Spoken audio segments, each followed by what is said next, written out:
Brilliance Audio presents the unabridged recording of Battlefield America, The War on the American People by John W. Whitehead, performed by Eric G. Dove.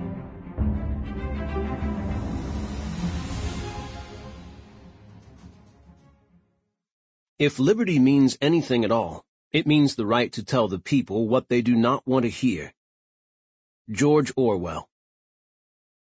Everything in our background has prepared us to know and resist a prison when the gates begin to close around us. But what if there are no cries of anguish to be heard? Who is prepared to take arms against a sea of amusements? To whom do we complain, and when, and in what tone of voice, when serious discourse dissolves into giggles? What is the antidote to a culture's being drained by laughter? Neil Postman, Amusing Ourselves to Death. Public Discourse in the Age of Show Business. Foreword by Dr. Ron Paul.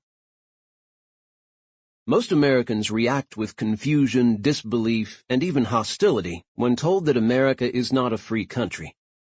This reaction is quite understandable. After all, we are continually bombarded with messages from politicians, the media, and even popular culture about how we are the freest nation on earth.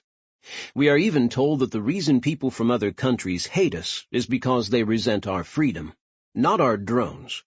But if one puts aside the propaganda and honestly looks at modern American life, the idea that we are no longer a free country does not seem so outrageous.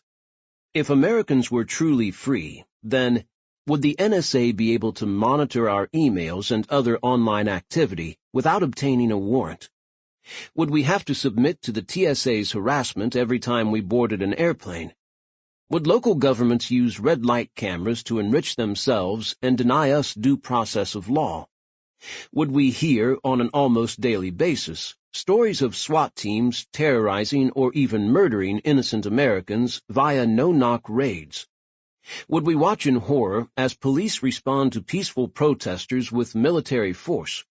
Would armed federal agents invade Amish farms because those farmers dared sell raw milk to willing customers? Of course, we are told these infringements on liberty are all for our own good. How else is the government supposed to protect us from terrorists or stop us from using dangerous drugs or drinking raw milk, unless they have the unrestrained power to spy, harass, and even shoot us with weapons developed for... Sample complete. Ready to continue?